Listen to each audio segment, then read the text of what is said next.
We've got a lot of Xfinity Series silly season news. Brett Moffitt's moving on up, Daniel Hemric has a new ride, and Riley Herbst is now a free agent.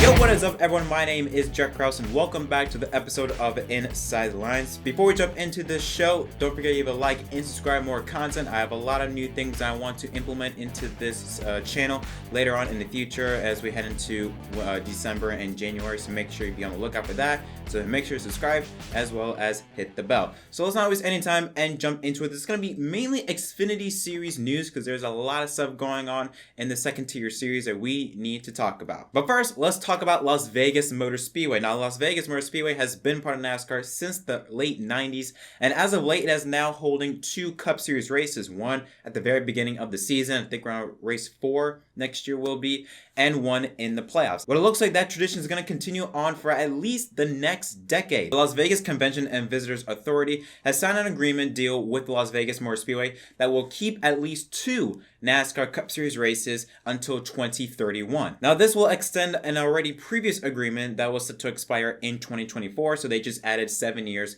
to that agreement. And this one I kind of find quite funny, mainly because if you take a look at NASCAR's direction, one thing they did not want to do was to have these long-term agreements with tracks. So for them to now, for Las Vegas to now add another 7 years to that agreement that will keep 2 NASCAR races in Vegas, I don't know. I don't want to say hypocritical, but it's kind of weird. You just say you don't want to do it, and then we have this news coming out. I'm not saying Las Vegas is a bad track. In fact, I actually think Las Vegas getting 2 races is good.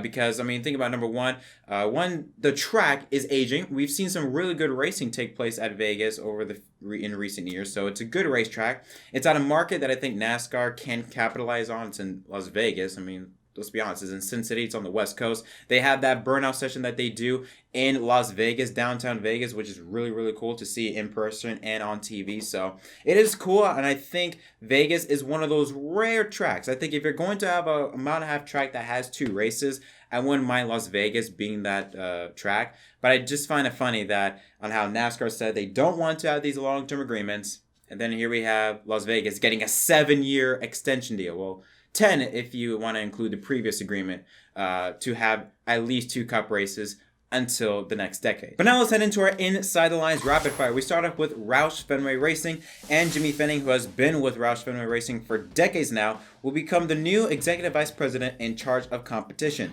Fenning, who joined the organization in 1997 and played a major role in several of the team's greatest successes, will oversee all aspects of competition for Roush Fenway Racing's operation that currently fields 2 entries in the NASCAR Cup Series. The Milwaukee native served as crew chief at Roush Fenway for almost 2 decades, working with a parade of all-star drivers like NASCAR Hall of Famer Mark Martin, Matt Kenseth, Carl Edwards, and Kurt Busch. He most recently oversaw the team's Superspeedway racing program, growing Roush Fenway into a reoccurring powerhouse at Daytona and Talladega. Both Tommy Wheeler and Kevin Kidd will continue to serve in their current roles under Fenning as Director of Operations and Director of Competition, respectively. Sports Business Journal's Adam Stern reports that Corey LaJoie is a leading candidate in one of the Spire Motorsports cars next season.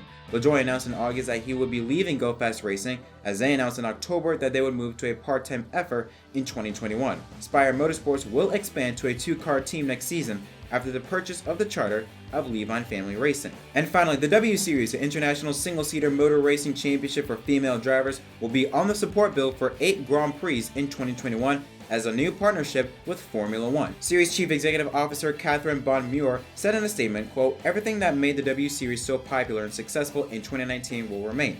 The cars will be identical, the racing will be close and competitive, and our mission will always be to further the interests and prospects of female racing drivers. We want the W Series to entertain, and entertain it will. But we also want it to become a crucial default option stepping stone for any female racing driver who wants to carve out a professional racing career, and our proximity to Formula One will help enhance that process. The fact that the W Series is now eligible for FIA Super License points will also be an important factor in that regard. We are very grateful for Chase Carey, Ross Braun, and their colleagues for having faith in W Series and for prospering diversity and inclusion in this way, and we intend to help them drive forward their excellent We Race as One program this year and in years to come."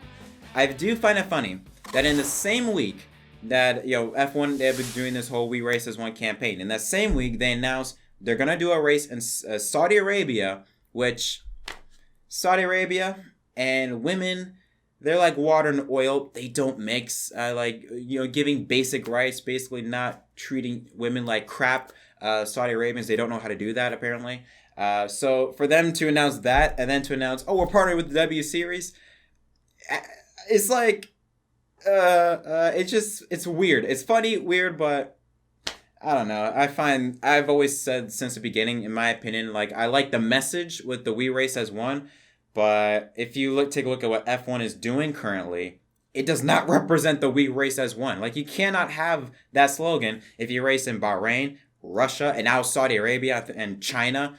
You can't have that. It just doesn't make sense. But I am happy to see the W Series get some support. I'm not opposed to the series. I just would much rather prefer, women compete against other men, in a level playing field, and not just have only women compete in a series in order to prove their talents. I want to see women in racing, but, I'm not too fond of the W Series, but I'm still happy to see it get support. And if it's able to become a gateway to see more women in F1 racing and just overall open wheel racing in Europe, then I'm all in for it. And finally, let's get into some Xfinity Series news. Let's first start off with Brett Moffitt. Now, if any of you watched my post-race show from Phoenix last Friday, I talked about Brett Moffitt and a post-race interview that he gave to Fox Sports.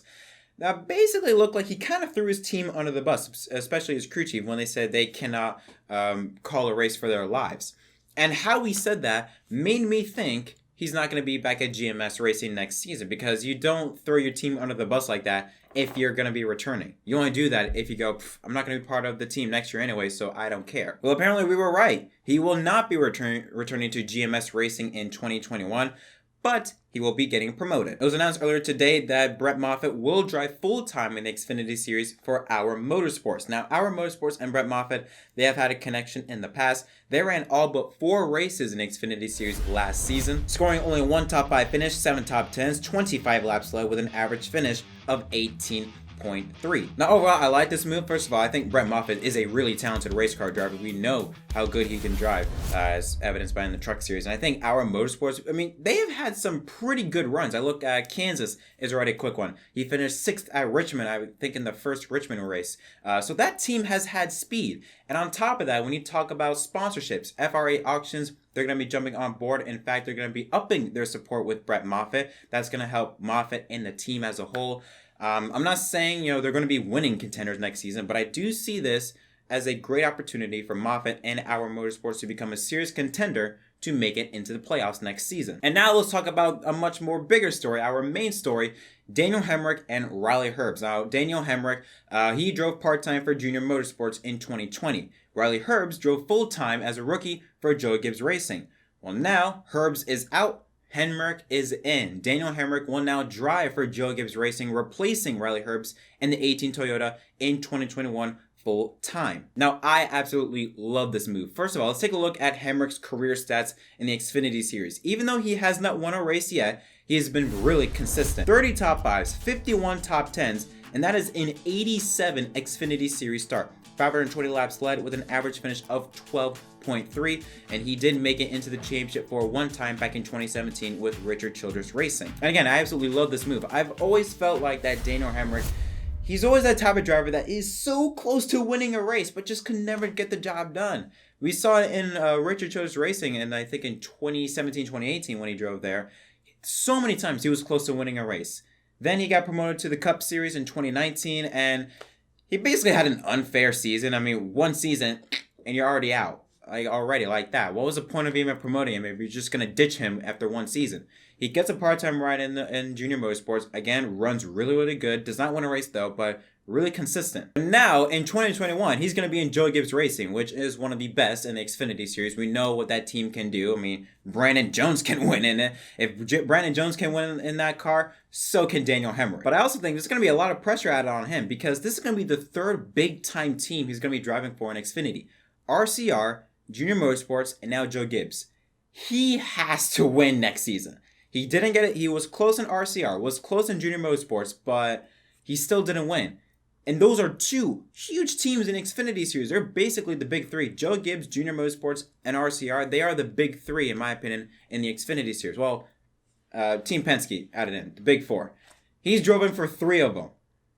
He has to win next season. There's no, if he makes it into the championship. No, he has to win next season in order to just at least be for sure that he has a ride in 2022.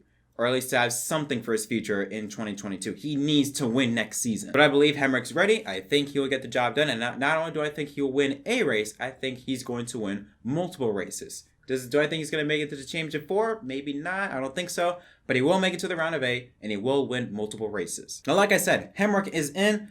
Herbst is out. Herbst, he only competed in Xfinity Series one season. That was last season as a rookie. However, sources are leading him to replace Chase Briscoe at Stewart-Haas Racing in the 98 car as Briscoe prepares for his Cup debut in the 14 car next season. Now that is just this is just rumors. Not really rumors, but just reports. Nothing has been confirmed nor set in stone. I do think this will be a good opportunity for Herbst to at least get a second chance. We've seen a lot of times in the Xfinity and Cup series that drivers might not work so well for one team, but once they move on to another team, they just shine. Tyler Reddick is a perfect example. 2018, yes, he won the Xfinity Series Championship for Junior Motorsports, but I think he only won 2 races, Daytona and Homestead, and wasn't really the best driver. When he went to RCR, he was the guy to be, won multiple races, dominated the season. I'm not saying this could happen with Riley Herbst, but I'm just saying that maybe certain drivers just fit at different places a lot better than others. So yeah, we're just have to wait and see what happens. A lot of stuff going on, even Xfinity and trucks. These stories just hit one after one after one like a domino effect. So very excited to see how, not only for Cup, but for Xfinity and trucks, how that series plays out. We now have to figure out if who's going to be Moffitt's replacement in the 23 truck, or even if there's going to be a replacement, they might just shut that team down. We don't know what's going on over there. But yeah, it's going to be a very interesting offseason to say the least. But that's going to conclude this episode of Inside the Lines. Guys, before you go, if you enjoyed this video, please give a like, subscribe for more content. Tell me what your thoughts from this episode in the comment section down below. And until next time, my name is Jack Krause from MDK, and I'll see you guys next time.